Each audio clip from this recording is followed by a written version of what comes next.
하나님의 말씀은 요한계시록 22장 20절입니다. 요한계시록 22장 20절입니다. 받들어 있습니다. 이런 일들을 증거하신 분이 말씀하시기를 반드시 내가 속히 오리라 하시니라. 아멘. 그러하옵니다. 주 예수여 오시옵소서. 오늘 제목은 주님 오시옵소서입니다. 주님 오시옵소서. 세상은 하나님 보기에 미완성입니다. 미완성이죠. 왜냐하면 사탄이 개입함으로 이상해져 버렸습니다. 세상은.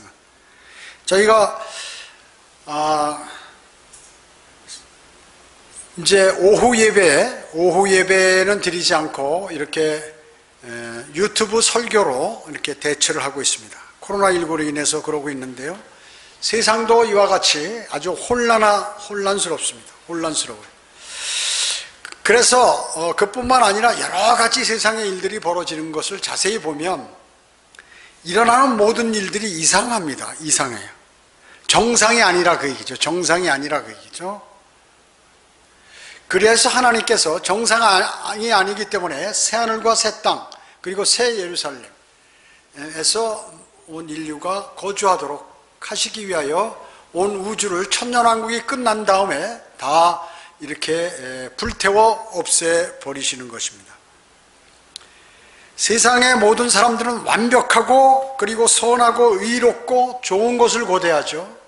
그런데 세상에 그런 것은 없습니다. 그러나 주 예수 그리스도께서 다시 오시면 모든 것이 해결됩니다. 그래서 현재는 모든 사람들을 비롯해서 신음하죠. 전부 사람들이 성령님께서도 마찬가지고 그리고 자연들, 동식물들 모두가 고통을 당하고 있는 것입니다. 저는 코로나19가 주님 오실 날 가장 가까운 그러한 징후라고 이렇게 생각을 하는 것입니다. 유사일에 이런 전염병은 없었어요.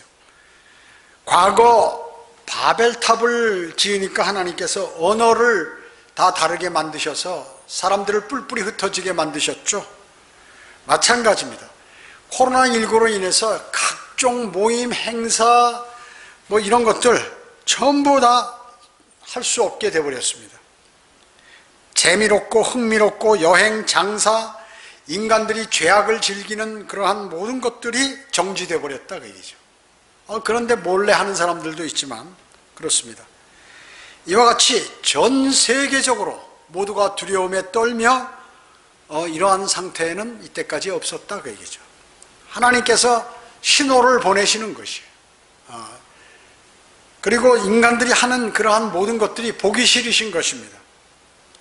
성경에서는 주님께서 반드시 오신다고 곳곳에 말씀하셨는데 사람들은 그것을 믿지 않는 것이죠.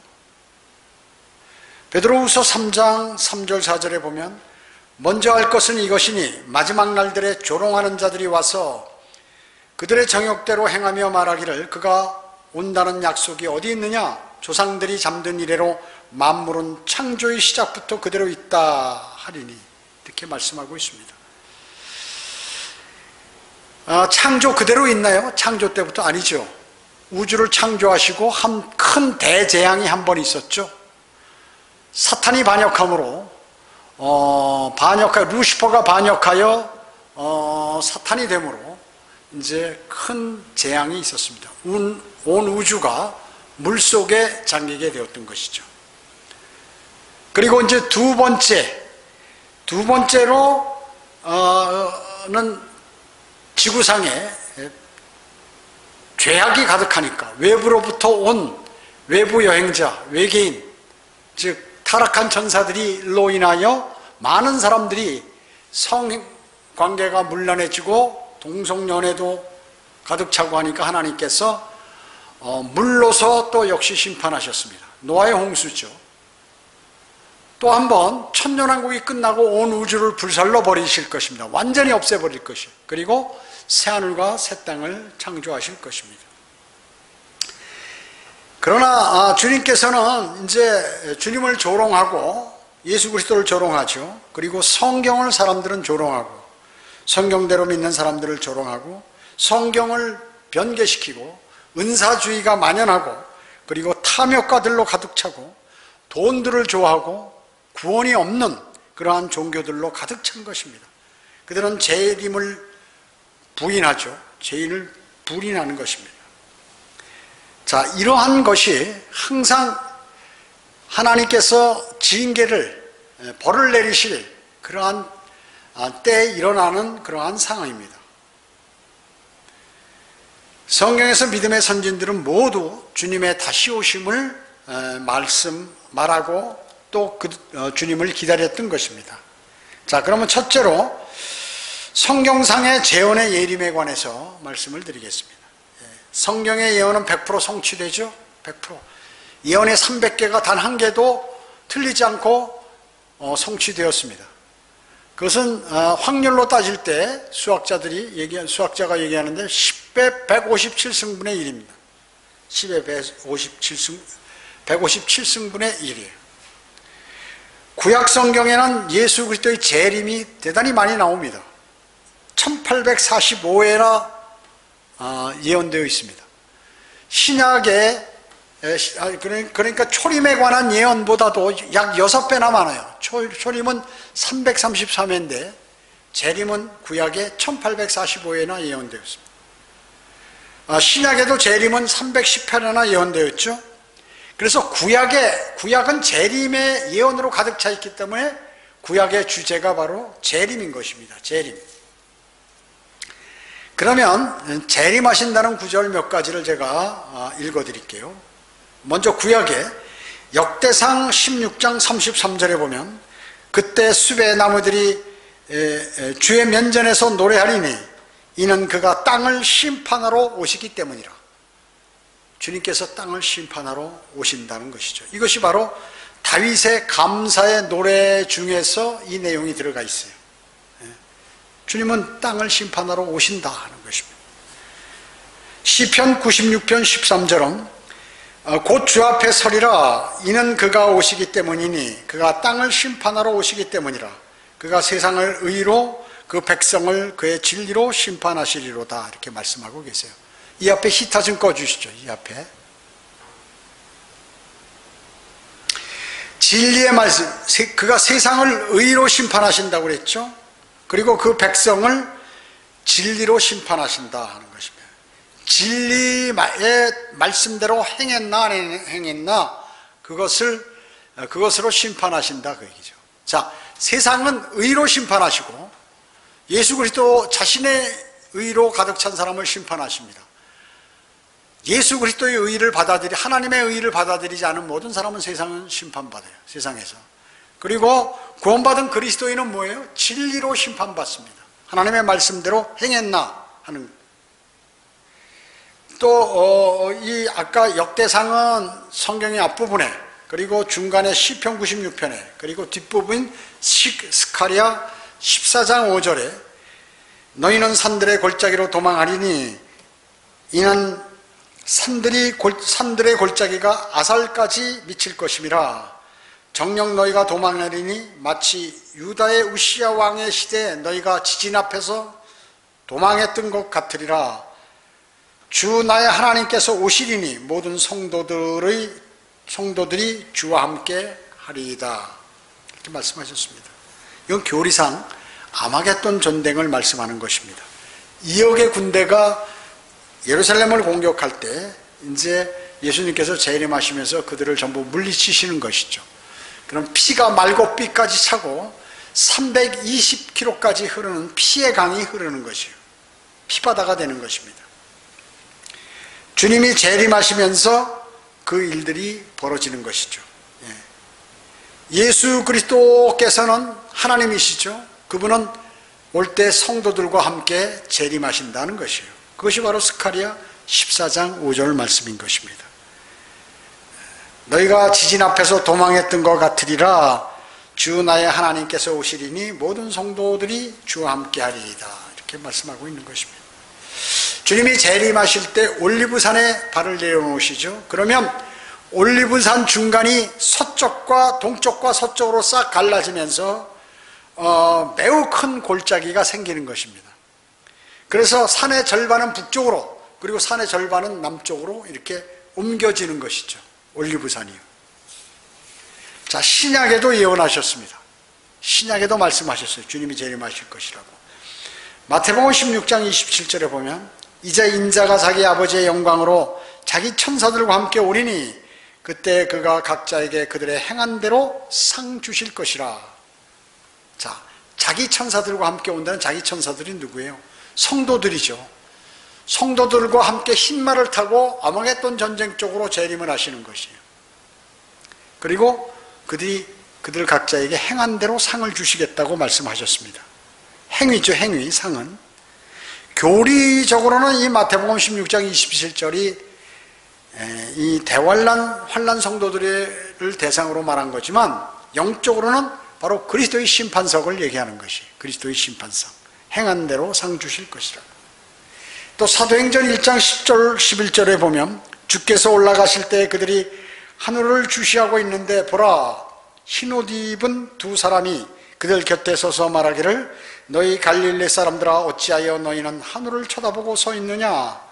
너희를 떠나 하늘로 들려 올라가신 바로 이 예수는 너희가 하늘로 가심을 본 그대로 오시리라고 하더라. 예수님께서 올라가신 그대로 다시 재림하신다 그 얘기죠. 자, 흰옷 입은 두 사람이 나타나는데 누굴까요? 모세와 엘리야이죠. 항상 주님이 나타나실 때, 지상에 계실 때에는 모세와 엘리야가 나타나게 됩니다. 마태복음 16장의 변형산에서 모세와 엘리야와 대화하시는 장면이 나오죠. 지금 하늘로 승천하실 때 두 사람이, 흰옷 입은 두 사람이 나타나는데 역시 모세와 엘리야죠. 그 다음에 대환란 때 바로 예수 그리스도께서 재림하시기 직전에 모세와 엘리야가 이 땅에 와서 복음을 전하고 이제 하늘로 부활해서 적그리스도에게 목베임을 당하고 이제 목이 붙어서 하늘로 승천하죠. 그런 것입니다. 요한계시록 1장 7절에서도 재림을 말씀하고 있죠. 예. 보라, 그가 구름들과 함께 오시리니 모든 눈이 그를 볼 것이며 그를 찌른 자들도 볼 것이요 또한 땅의 모든 족속이 그로 인하여 애곡하리라. 그대로 되리로다. 아멘. 자, 이건 뭐예요? 모든 족속들이 다 본다는 것은 지상 재림하시는 것이죠. 대환란 끝나고 나서 지상 재림하시는 것입니다. 그러면 공중 재림하실 때는 휴거는 어떻습니까? 하늘에 공중 재림하셔서 그리스도인을 하늘로 부르시죠. 그때는 어때요? 밤에 도둑같이 오시겠다고 말씀하셨어요. 그러니까 세상 사람들은 모르는 것이에요. 그런데 지상 재림하실 때에는 모든 사람들이 다 보고 애곡하는 것입니다. 어떻습니까? 주님께서 초림 처음에 오셨을 때, 첫 번째 오셨을 때 그 근동 세계는 누가 지배했어요? 로마 제국이, 로마가 지배했죠.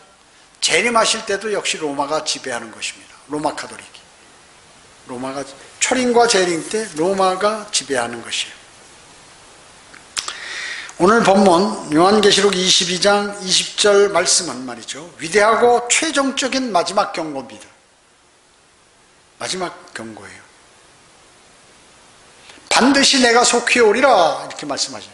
반드시 내가 속히 오니까 정신 바짝 차리라.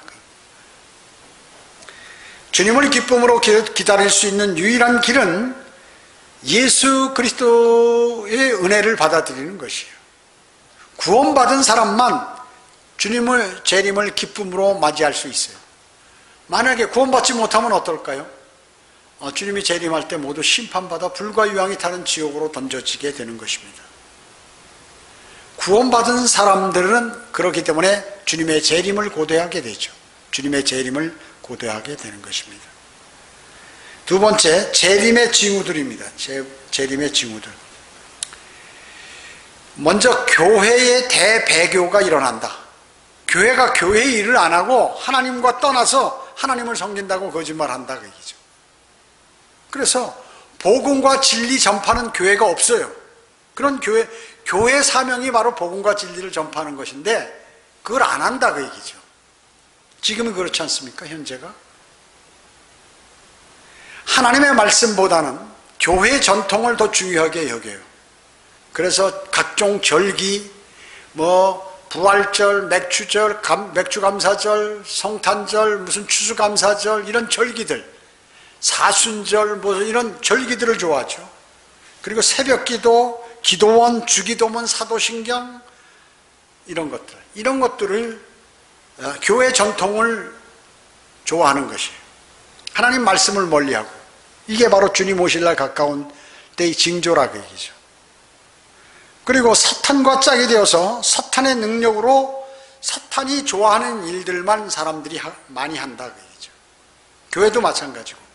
그래서 아프리카 음악을 도입하고 율동과 방언, 그리고 시끄러운 집회들을 통하여 자신을 즐겁게 해주는 그러한 집회들을 하는 것이, 그것이 흥행하는 것이 재림의 징후인 것입니다. 데살로니가 후서 2장 3절은 말이죠. 아무도 어떤 모양이라든지 너희를 미혹하지 못하게 하라. 이는 먼저 배교하는 일이 이르지 않고 또 그 죄의 사람 곧 멸망의 아들이 나타나지 않고서는 그날이 오지 아니함이라. 교회가 배교하고 그러면서 이제 그리스도인들이 휴거되면서 멸망의 아들이 나타나고, 멸망의 아들이 뭐예요? 적그리스도죠. 적그리스도가 나타나게 된다는 것입니다. 적그리스도가 나타나게 된다. 큰 교회, 신실한 교파 같은데 마귀에게 넘어간 배교의 교회가 대단히 많다는 것이죠. 그래서 지금 이단들도 흥행하는 것입니다. 여러분, 마태복음 24장 4절 한번 찾아볼까요?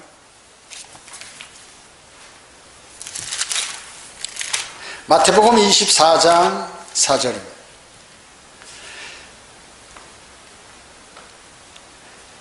4절로 8절에 보면, 주께서 올리브산 산 위에 앉으셨을 때 제자들이 조용히 나와서 말씀드리기를 언제 이런 일이 있겠으며 주께서 오실 표적과 세상 끝의 표적이 어떤 것인지 우리에게 말씀하여 주소서라고 하니, 예수께서 그들에게 대답하여 말씀하시기를 아무도 너희를 미혹하지 못하도록 주의하라. 그때 징조가 뭐냐면 미혹이 많다 그 얘기죠. 미혹하지 못하게 하라. 많은 사람이 내 이름으로 와서 내가 그리스도라 말하며 많은 사람을 미혹하리라. 많은 사람이 그리스도, 우리나라에 예수 그리스도가 수십 명대에 우리나라만 해도 전 세계적으로 대단히 많죠. 또 너희는 전쟁과 전쟁의 소문을 들을 것이라. 그러나 삼가 걱정 말라. 이는 이 모든 일들이 반드시 일어나겠지만 아직 끝은 아니기 때문이라. 자, 이런 일들이 서서 일어난 징조가 있다 그 얘기죠. 민족이 민족을 대적하고 나라가 나라를 대적하여 일어나겠으며 기근과 역병과 지진이 여러 곳에서 있을 것이니 이 모든 것들이 고통의 시작이니라. 대환란이 이제 시작할 때쯤 되면 이런 일들이 벌어지게 된다 그 얘기죠. 벌어지게 된다고 말씀하고 있는 것입니다. 미혹된다. 1500년 동안 로마 카톨릭이 사람들을 미혹했죠. 그게 바른 교회라고 이렇게 선전한 것입니다. 현재는 어때요? 현재 설교자들이 성경을 믿지 않아요. 성경대로 설교를 안 하는 것입니다. 학자들이 미혹을 당한, 그러니까 목사와 신학자들이 미혹을 당하는 거예요. 현재 거짓 교리들을 막 전파하게 되죠. 현재가 그렇습니다. 자, 어떻습니까? 코로나19 전염병이 나돌고 있죠. 나돌고 있습니다. 이렇게 많은 사람이 죽고 많은 사람이 고통당하고 한 적은 없잖아요. 그렇게 전 세계적으로 동시에 다 퍼진 것은 없어요. 이때까지. 그뿐만 아니라 동성연애를 인정하죠. 동성결혼을 인정하고 이제 여러분, 동성연애자들이 이 땅을 사로잡으면 어떻게 될까요? 인정을 하면 어떻게 될까요? 그들이 호전적, 아주 맹렬한 호전적으로 독한 사람들이 되는 것이. 언제 그랬어요? 언제? 과거에 노아의 홍수 내리기 전에 그랬던 것이죠. 그들이 동성연애를 하면 소돔이 어땠어요? 사람들만 오면 막 그냥 난리죠. 난리예요. 호전적이에요, 사람들이요. 그래서 이제 동성연애자들이 정부에도 들어가고 국회의원도 되고 인정받으면 그들이 혹독한 일들을 이제 수행하게 된다. 과거와 같이. 그래 이제 노아 홍수 때까지 대환란이 오기 전에 이런 일들이 벌어지는 것이에요. 그리고 과학이 발달되는데 과거의 과학은 최근에 이루어지는 그러한 새로 발견과 발명되는 그러한 것들 있잖아요. 대단하죠. AI 이제는 뭐든지 기계가 할 수 있고 기계가 생각해서 판단까지 하는 시기가 도래했다 그 얘기죠. 위성들 말이죠. 인공위성들. 불법이 성행합니다. 죄들이 지금 만연하죠. 과거에 없던 죄들이, 잔인한 죄들이 만연하는 것입니다. 그리고 분쟁과 전쟁들이 일어나는 것이요. 주님께서 무화과나무의 비유를 하려고 그랬죠. 그건 제가 과거에 많이 얘기했기 때문에 생략하겠습니다. 주님 오실 날이 가까웠다는 것은 성경적으로 이제 정확한 것이에요. 세 번째, 휴거와 재림의 현상들입니다. 휴거와 재림의 현상들입니다. 누가복음 17장 26절 한번 찾아볼까요? 누가복음 17장 26절.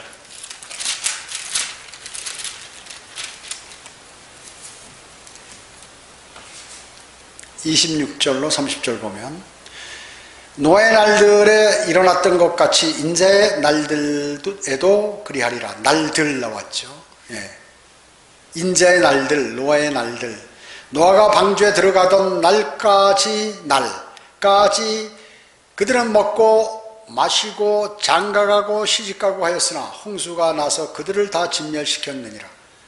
이것은 또한 롯의 날들 일어났던 것과 마찬가지라. 그들은 먹고 마시고 사고 팔고 신고 건축하였으나 롯이 소돔에서 나가던 날 하늘에서 불과 유황이 비오듯 하여 그들 모두를 진멸시켰느니라. 이와 같이 인자의 나타나는 날에도 그러하리라. 여기 보면은 27, 28, 29에는 전부 날들이라고 나왔잖아요. 근데 여기 그 30절에 보면 인자가 나타난 날 단수죠. 과거는 이제 그 날들 한 것은 우리 그리스도인들에 관한 현재 교회 시대 끝을 얘기하는 거고, 인자가 나타난 날 이것은 이제 7년 환란 후에 대환란을 재림을 얘기하는 것이죠. 재림을 얘기하는 것입니다. 그래서 노아의 날들에는 외계 방문자들이 있었다고 그랬죠. 마찬가지로 이제 그 외계의 방문자들이 있을 것이에요. 그리고 이 34절 보세요. 누가복음 17장 34절. 내가 너에게 말하거니와 그 밤에는 두 사람이 한 침상에 있다가 한 사람은 데려가게 되고 한 사람은 남게 되리라. 두 여인이 함께 맷돌을 갈고 있다가 한 사람은 데려가게 되고 한 사람은 남게 되리라. 또 두 사람이 들에 있었는데 한 사람은 데려가게 되고 한 사람은 남게 되리라고 하시니라. 여기 36절 또 두 사람이 들에 있었는데 한 사람은 데려가게 되고 한 사람은 남게. 이게 개역성경에는 없음 나왔습니다. 없음. 자, 이게 왜냐하면요 34절에는 그 밤에는 두 사람이 한 침상에 있다가 이제 한 사람은 데려가게 되고 한 사람은 남게 되잖아요. 그리고 36절은 뭐예요? 낮에요. 들에서 일하는데 한 사람은 데려가게 되고. 그러니까 밤과 낮에 동시에 휴거가 되는, 지구가 둥글다는 것, 이것을 없애버린 것이에요. 요새 지구가 평평하다고 하는 그런 머저리들이 있죠. 예.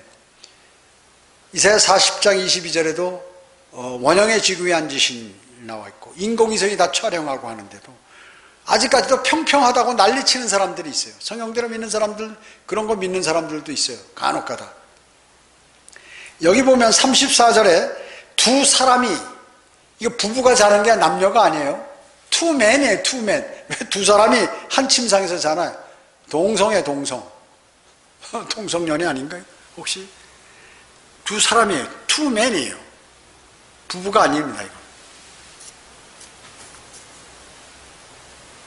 교리상으로는 대환란 때 휴거를 얘기하지만 이제 지금 우리가 영적으로 적용할 수 있는 것이에요. 대환란 때는요 약 4, 50억의 사람들이 죽어요. 대환란 때. 그리고 주님이 재림하실 때 또 죽고, 한 3, 4억 정도 재림하실 때 죽고, 어마어마하게 죽는 거죠. 지구의 대부분의 사람들이 죽어버리는 것이었어요. 3분의 2 이상이 다 죽어버립니다.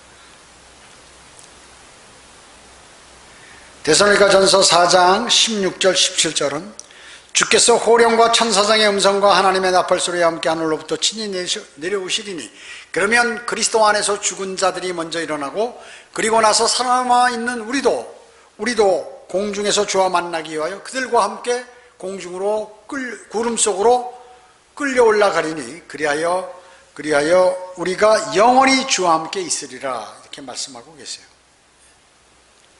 어느 날 갑자기 우리를 부르시죠. 휴고 될 때는 다른 사람들은, 이 세상 사람들은 천둥 소리를 듣는 거예요. 갑자기 무슨 일 하다가 없어져 버리는 것이. 왜? 휴고는 은밀하게 그리스도인들만 데려가기 때문에 그런 것입니다. 그때 휴고가 될 때 어떻습니까? 33살 만에 예수 그리스도의 몸으로 우리는 변모되는 것이에요. 그래서 여자도 남자로 변화되는 것이에요. 여러분 어떻습니까? 이브의 이름이 원래는 아담이었죠. 그 이브는 어디서 나왔어요? 아담의 갈비뼈, 5번째 갈비뼈를 뽑아서 하나님께서 여자를 만드셨죠. 원래로 돌아가는 것입니다. 또 예수 그리스도의 몸으로 변모되기 때문에 남자로 바뀌는 것이. 그래서 구원받은 그리스도인을 하나님의 아들들이라고 얘기하는 것이. 아들들. 하나님의 아들들이 구약에는 천사들을 얘기하지만 신약에는 그리스도인을 하나님의 아들들이라고 얘기하는 것이에요. 그 다음에 하나님의 아들, 단수는 예수 그리스도죠. 복수는 그리스도인이고요. 예수 그리스도께서 부활하셔서 나타나실 때 이 상흔을 다 보여주셨잖아요. 물과 피를 다 쏟으셨어요.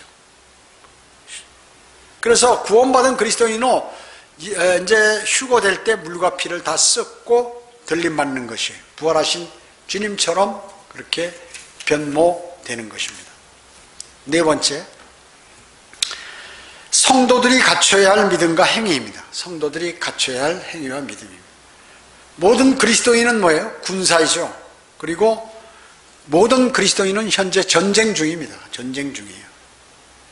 그래서 예수님께서 재림하실 때 군사들이 뒤따른다고 그랬죠. 그 군사가 누구예요? 바로 성도들, 구원받은 여러분들입니다. 하늘로 휴거된 그리스도인들이 주 예수 그리스도의 군사가 되어서 함께 내려오는 것이죠. 성경에서 그래서 요한계시록 19장에 군사들이 희고 정결한 세마포를 입고 흰말을 타고 예수 그리스도를 따라서 내려온다고 기록하고 있는 것이에요. 여러분, 그리스도인의 영적 무기는 뭡니까? 여러분의 영적 무기는 뭐예요? 하나님의 말씀과 기도죠. 하나님의 말씀과 기도예요. 무기가. 이것이 바로 그렇기 때문에 매주 하나님의 말씀과 기도에 관해서 강단에서 강조를 하는 것입니다. 이 말씀과 기도로 말이죠. 적을 공격하여 견고한 요새를 무너뜨릴 수 있다는 것이죠. 마귀의 견고한 요새를 하나님의 말씀과 기도로 무너뜨릴 수가 있는 것입니다. 고린도후서 10장 5, 6절에 보면 여러 가지 구상과 하나님을 아는 지식을 거역하여 스스로 축혀 세운 모든 높은 것들을 무너뜨리며 모든 생각을 사로잡아 그리스도께 복종케 하니 너의 복종이 이루어지면 모든 불복종을 응징하려는 준비를 갖추고 있느니라. 여러분, 사람은 상상을 많이 하죠. 자기 생각을 많이 하죠. 그런 것들을 모두 사로잡아서 그리스도께 복종해야 된다, 그 얘기죠. 그래서 마음의 자신이 높아지려고 하는 것들을 무너뜨려야 영적 전쟁에 승리하는 거죠. 교만한 사람, 영적 전쟁하면 100% 지는 것입니다. 100% 지는 것이에요. 또 여러 가지 상상과 구상하는 거 있죠. 이런 것들과 하나님을 아는 지식을 거역해서 스스로 축혀 세운 높은 거, 내가 대단한 사람인데, 내가 기분 나쁜데, 또 무슨 일이 벌어졌는데 하는 이런 모든 생각들을 다 그리스도께 복종시킬 때 마귀를 응징할 수 있는 준비를 갖추게 되는 것이에요. 그래서 여러분 어때요? 내가 죄 없는 죄를 짓게 되면, 그리스도인도 죄 짓잖아요. 죄를 지으면 하나님의 인도하심을 받을 수 없어요. 영적 전쟁을 할 수 없다, 그 말씀이죠. 하면은 100% 패한다, 그 얘기죠. 그러면 죄 없는 상태를 유지해야 되는데, 그래야 영적 전쟁에 이기는데, 그럼 어떻게 해야 되느냐? 끊임없이 기도하는 것이에요. 끊임없이. 계속 끝이지 않고 하는 게 아니라 수시로 기도한다, 그 얘기죠. 그리고 그리스도께 관한, 예수 그리스도께 관한 복종심, 모든 생각들을 그분의 밑으로 갖다 집어넣는 것이에요. 모든 것을 하나님께 맡기는 것이죠, 그것이. 그럴 때 영적 전쟁에 죄가 없게 되고, 그래야 죄가 없어야 영적 전쟁에 승리한다, 그 얘기죠. 그래서 성경은 우리 죄의 몸을 죽은 것으로 여기라고 그랬어요. 죽은 것으로. 그래서 죄 없는 상태가 되려면 바로 주님과의 끊임없는 교제를 해야 되고, 그리고 내 생각을 접고 주님께 복종시키고 하나님의 말씀대로 하나님께 모든 것을 맡기고, 그리고 영적 전쟁을 치러야 되는 것이에요. 나는 죽은 몸이다, 내 육신은 움직일 수 없다, 이렇게 해야 된다는 것이죠. 근데 수많은 그리스도인들이 이거를 안 하는 것이에요. 구원받았어도 죄 없는 상태, 주님하고 지속적인 교제가 안 되기 때문에 자기 생각대로 움직이고 판단하고 행동하고 한다, 그 얘기죠. 오늘 재판관계 성경 공부할 때 바로 내용이 그거 아닙니까? 이스라엘 백성들이 자기 생각대로 최종 권위가 없기 때문에, 그리스도인의 최종 권위는 뭐예요? 자기 생각이에요? 아니죠. 내 생각보다는 하나님의 말씀이죠. 하나님의 말씀. 하나님의 말씀이에요. 그리고 주님의 풍성한 기도를 하고 주님께 복종하고자 하는 마음이 있을 때 주님의 말씀을 따르게 돼요. 그렇잖아요? 어떤 일을 할 때도 마찬가지죠. 그 일에 관해서 그 일을 하고자 하는 그 마음이 없을 때 그것은 순종하는 것인데, 마음이 없이 그 일을 할 때는 어떻게 제대로 안 되는 것이죠. 제대로 안 되는 것과 마찬가지로 주님께 복종하는 마음이 없는데 영적 전쟁을 한다고, 그렇기 때문에 마귀에게 당하는 것입니다. 당하는 줄도 모르죠. 자신이 교만해 있기 때문에. 하나님의 말씀으로 여러분의 그릇된 생각과 싸워야 합니다. 그게 영적 전쟁이에요. 하나님의 말씀으로 여러분의 그릇된 잘못된 생각, 그리고 지식, 이런 것들과 싸워야 돼요. 옛날의 상상들과 생각들이 일어날 때 바로 그리스도의 보혈로, 여러분 만약에 옛날 일이 계속해서 내 안에서 일어나는 거예요. 내 안에서 죄 짓고 싶은 생각, 또 육신적인 생각, 세상적인 생각이 날 때, 여러분은 바로 나는 그리스도의 보혈로 씻은 사람이다, 나는 그리스도의 보혈에 잠긴 사람이다, 계속해서 그런 생각, 그렇게 해달라고, 잠기게 해달라고 여러분 하나님께 기도를 드려야 돼요. 예수 그리스도의 보혈에 잠기게 해달라고. 그렇게 되면 어떻게 서서히 자신의 그 생각들이 죽게 되는 것이. 예수 그리스도의 보혈의 능력은 대단해요. 죽은 사람도 살리는 것이에요. 영원한 멸망으로 가는 사람을 영원한 생명으로 인도하는 것입니다. 그리스도인이 주님의 다시 오심을 기다리는 것은 대단히 중요합니다. 이제 새해를 맞죠? 새해 소망이 뭐예요? 바로 주님이 빨리 오시는 것이에요. 그리스도인은. 주님의 다시 오심을 기다리는 그러한 사람은 절대로 세상에 소망을 두지 않습니다. 세상에 소망을 두지 않아요. 그리고 이 세상을 살아가는 데 있어서 나의 고향은 하늘나라다, 나의 고향은 새 예루살렘이다, 나의 고향은 하늘 낙원이야, 나는 이 세상의 고향이 아니야, 이 세상에서 영원히 살 것처럼 나는 살지 않는다. 그래서 타국인이요 순례자의 삶을 사는 거예요. 재림을 고대하는 사람은. 그런 사람의 마음은 어땠어요? 오실 주님을 고대하겠죠. 그 사람은 주님께서 명령하신 그 명령을 지키려고 하겠죠. 복음과 진리를 전파하겠죠. 전파하게 됩니다, 자동으로. 그리고 주님의 다시 오심을 간절히 고대하는 것이에요. 간절히 고대하게 됩니다. 여러분, 이제 오늘 여러분은 마지막 금년도 이제 설교를 듣게 됩니다. 이제 내년이라고 해서 뭐 다른 날은 아니에요. 연속된 것 아닙니까?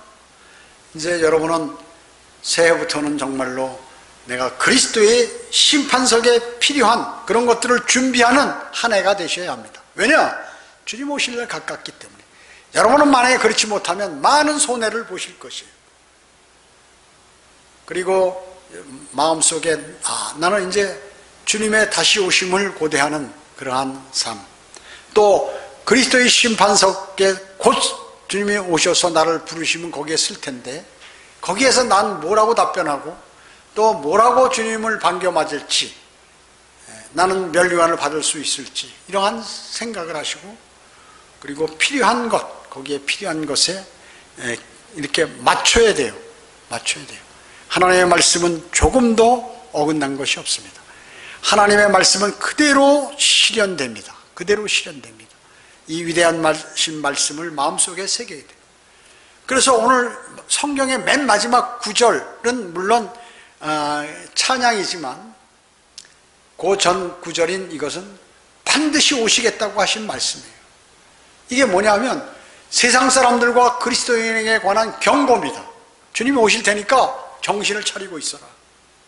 구원받지 못한 사람들은 예수 그리스도를 영접하여 구원을 빨리 받고, 그리고 구원받은 사람은 그리스도의 심판석을 준비하기 위해서 너가 육신적으로 세상을 살지 말고 주님께서 하신 말씀대로 이 세상을 살고 주님하고 풍성한 교제를 나누고 이렇게 살아가라는 거예요. 주님께서 명령하신 것들을 준행하고 이렇게 살아라는 그러한 말씀인 것입니다. 오늘 우리는 마지막 설교를 들으면서 내년을 고대하며 또 내가 새로운 해에는 어떤 삶을 살 것인지 마음에 다짐하는 그러한 시간들이 되어야 할 것입니다. 기도드리겠습니다. 주님 감사합니다. 저희는 주님이 곧 오실 것을 잘 알고 있습니다. 세상에는 그 많은 현상들과 징조들이 있습니다. 세상은 이상히 여기며 주님을 멀리하고 교회들은 배교해버리고, 그리고 수많은 사람들은 모여서 죄를 짓는 일들만 수행하고 있습니다. 마치 노아의 홍수 때와 같습니다. 그리고 소돔과 고모라의 심판과 심판 전의 상황과 같습니다. 그래서 주님은 설교하실 때 그와 같이 말씀하셨습니다. 노아의 날과 노새 날들을 기억하라고 말씀하셨습니다. 주님의 오심도 그와 같은 심판으로 이루어진다는 것입니다. 수많은 사람들은 이 심판에 대비하고 바른 믿음을 가질 수 있어야 합니다. 주님 도와주시길 간절히 기도를 드립니다. 모든 은혜 감사드리오며 다시 오셔서 저희를 데려가실 주 예수 그리스도의 이름으로 기도드립니다. 아멘.